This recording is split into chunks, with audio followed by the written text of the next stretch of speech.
Non-damage business interruption is about interruptions to the key income, cash flow, growth processes that would happen within a company. So they are often driven by something way beyond the company's control. In today's world, we are seeing a spike in terrorism activities. It could be a terrorist act that has affected a supplier, a transport hub, which is vital to your business. It could be that a storm has stopped tourists arriving at your resort. It's not necessarily affecting your property directly, but it's certainly affecting your normal consumers.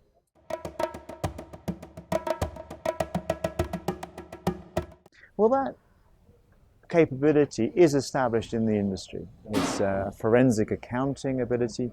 Essentially, you look at that particular cash flow, that particular income stream that has been affected. You normalize it and you say what would have happened under normal situations, and then you pay the difference between what normally would have happened and what has transpired.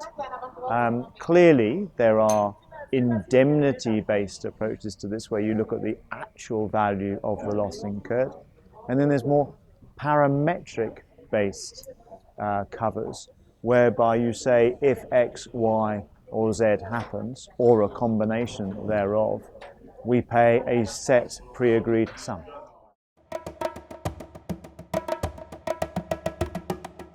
Let's talk about transport in both ways.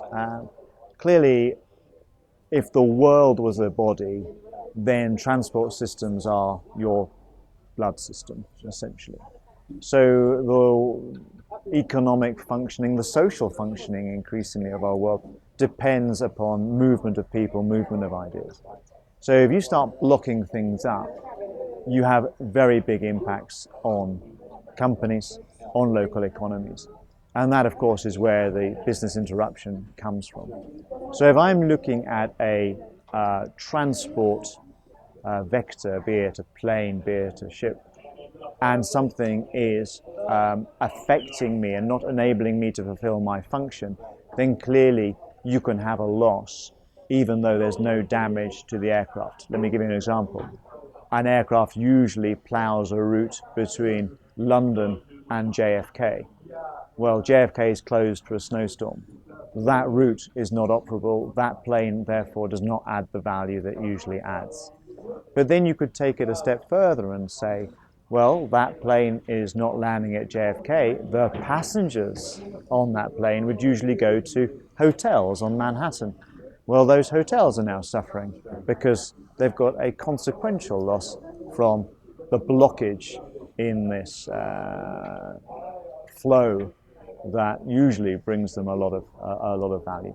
So that's how it works on both sides. You're looking at these flows of cash, you're looking at these flows of income and trying to model them and saying what could go wrong, and this is how we could put you right.